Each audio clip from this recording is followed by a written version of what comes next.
बॉलिवूड अभिनेत्री माधुरी दीक्षितसह देशभरातील अनेक नामांकित व्यक्तींनी त्यांच्या वाढदिवसाच्या शुभेच्छा दिल्या आहेतच. आशा भोसले यांच्या एका जुन्या मुलाखतीतील वक्तव्य पुन्हा एकदा चर्चेत आलेलं आहे. आशा भोसले यांनी त्यांच्या खाजगी आयुष्याबद्दल व्यक्त केलेल्या काही गोष्टी समोर आलेल्या आहेत. कुटुंबियांच्या मर्जीविरुद्ध लग्न केल्याने त्यांचे कुटुंब त्यांच्याविषयी खूप काळापर्यंत बोलले नव्हते, हे त्यांनी सांगितलं होतं. कविता छिबर यांनी दिलेल्या मुलाखतीत आशा भोसले म्हणाल्या, मी खूप लहान वयात लग्न केलेलं. ज्यांच्याशी लग्न केलं तो माझ्यापेक्षा 20 वर्षांनी मोठा होता. आमचा प्रेमविवाह होता. मी त्यावेळी 16 वर्षाची होते आणि गणपतराव भोसले तेव्हा 31 वर्षाचे होते. माझ्या कुटुंबियाला हा विवाह मान्य नव्हता. लता दीदी माझ्याशी खूप काळापर्यंत बोलल्या नाहीत. त्यांना माझा हा निर्णय पटलेला नव्हता.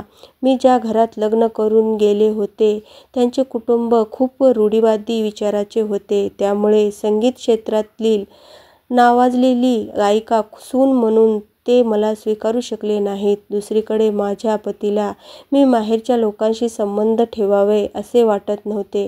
विशेषतः लता दीदीशी जवळीकता असू नये असे त्यांना वाटायचे.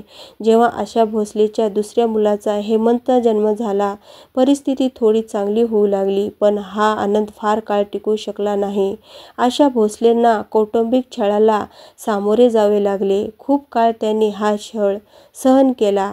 जेव्हा त्या तिसऱ्यांदा गरोदर राहिल्या तेव्हा सासरच्यांनी त्यांना घर सोडण्यास सांगितले होते. आशा भोसले याबद्दल म्हणाल्या, सासरी माझा छळ झाला. मला वाईट वागणूक देण्यात आली. तेव्हा मी तिसऱ्यांदा गरोदर होते. त्यावेळी घरातून बाहेर काढले.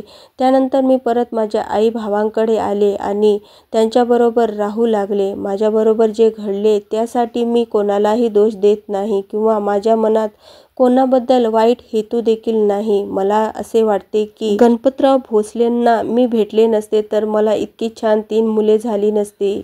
आशा भोसले 1980 मध्ये R.D. बर्मन यांच्याशी लग्न केले. हे या दोघांचेही दुसरे लग्न होते. मात्र लग्नाच्या काही वर्षांनीच ते वेगळे राहू लागले होते.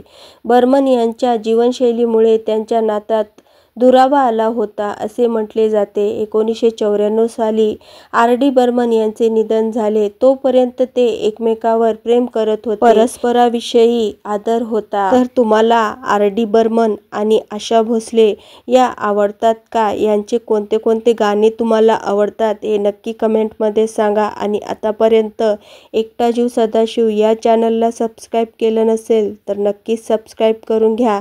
आणि हो, बेल आयकॉन प्रेस करायलाही विसरू नका, जेणेकरून मालिका विश्वातील आणि चित्रपटसृष्टीतील नवनवीन घडामोडीची माहिती तुम्हाला सगळ्यात आधी मिळून जाईल. आणि हो, व्हिडिओ शेवटपर्यंत पाहिल्याबद्दल धन्यवाद.